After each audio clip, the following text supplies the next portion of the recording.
Hey guys, I wanted to take a look at the national picture of the polls for the 2020 Democratic primary before heading into the fifth round of the Democratic debates, which are tonight. So, in this video, got three polls that have come out over the past couple of days taking a look at this national picture. Now, we haven't gotten quite as many national polls out heading right up to the lead-in to this particular debate, but these are the three that have come out most recently this week, and then also want to take a look at just the general trend line of what we've been seeing in terms of this national picture. Now, I have some theories as to why we're starting to see a little bit more strength from Joe Biden. I'll touch on that as we get towards the back end of this video. So starting off here, this is the Hill and Harris X, and we can see Joe Biden leading the pack at 30% of support, followed by Bernie Sanders, who's in second place at 18%, Elizabeth Warren at 15%, and then the rest of the candidates we see are in single digits, where you have Buttigieg at 7%, Kamala Harris at 4%, and then we have Michael Bloomberg down there at 3 percentage points. Now, with Bloomberg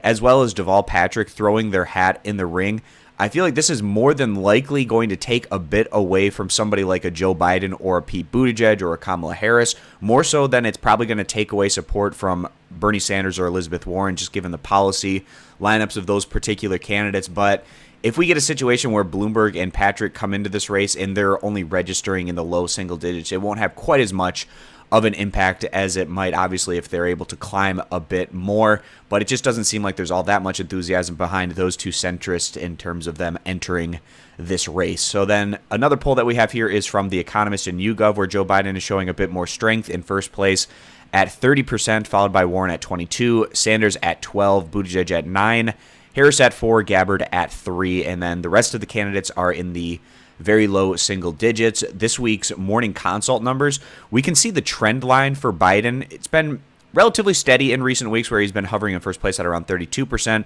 whereas Warren, you can see she's fallen off a bit. She peaked at 21 points. Now she's down to about 17, and I feel like she has moderated just a little bit on some of her stances recently, particularly her stance on Medicare for All, so maybe that's hurting her, possibly in terms of some progressive support that's behind her, or maybe it could be a situation where Pete Buttigieg, the rise that we've seen from him over the past month, where he's now up to 8 percentage points, it looks like some of that support is actually coming over from Elizabeth Warren, and then Sanders has been pretty steady there, around 20% in second place. Right here, Warren is at 17%, Buttigieg at 8%, Kamala Harris at 5 percentage points. And to take a look at what those early primary states, we can see Biden leading the pack at 29%, Sanders at 18%, Warren at 17%, Buttigieg doing a little bit better in the early states than what he's doing in the national picture, where he's at 10%. Tom Steyer also doing better in the early states, where he's pumping in a ton of advertising.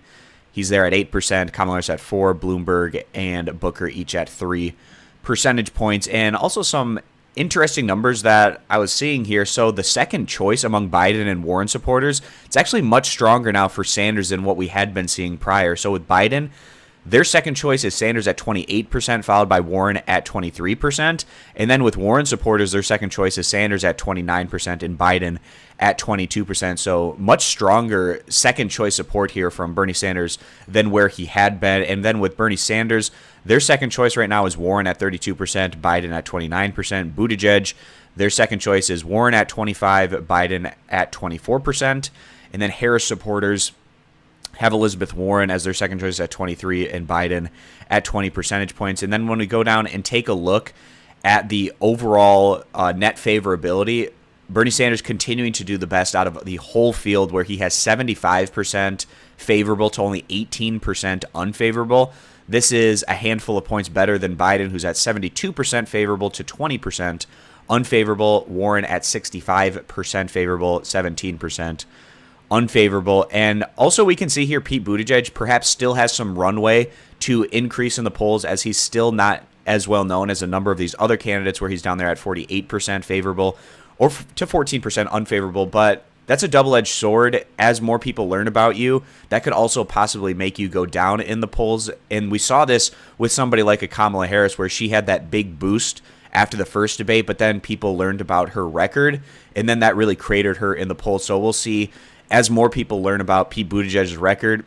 I personally feel like it's probably more likely to have him go down in the polls, given some of the controversy that surrounds him as the mayor of South Bend. We'll see if that is the case or not as more people learn about that. And we actually could see that in the debates tonight, where people see Buttigieg as more of a threat where he's climbing in the polls in those early states, so he might be a target for more attacks. And then taking a look at the overall national picture, and we can see Biden showing a lot more strength leading into this debate where he's in first place by a good margin. We can see how he has seen his trend line go up quite a bit, whereas Warren and Sanders are dipping down a little bit. We also see Buttigieg showing some strength here, rising up to around 8 percentage points.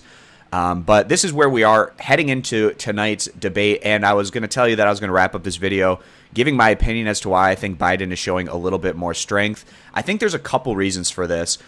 Since the last debate, we really haven't seen Biden in the national picture, and this is kind of what his campaign has been doing as a strategy where they limit his public exposure. I think the less people see of Joe Biden, the better he does in the polls, because he just doesn't have all that great appearances in terms of these public spots that he's in terms of not being able to form the most coherent sentences at times. Also, he's been prone to a lot of gaffes in these scenarios, so the less that he's in the public spotlight, the less that people see these possible blunders from Biden. I think that helps him in the polls. So it's been quite a long time since that prior debate over a month ago. And the fact that he's been out of the public spotlight more or less during that period of time has helped him with his numbers. And then on top of that, I think another thing that's possibly helping Biden is as we go through the impeachment hearings with Donald Trump and the fact that people learn that Trump was getting Ukraine to launch an investigation or trying to launch an investigation into Joe Biden. I think specifically a lot of Democratic establishment type voters feel like they need to come to the defense of the former vice president, and that's possibly shifting some support behind Biden as well. Those are my two theories as to why he's doing a little bit better than where we had seen him in recent weeks. And now after this round of debates, we'll see where the numbers shift after this point. But Biden is in a pretty strong position right now where the overall national average of the polls has him as a double-digit lead over the second and third place candidates, Warren and Sanders. So I appreciate you guys stopping by. Consider subscribing to the YouTube channel, and I hope to see you guys back here for my next video.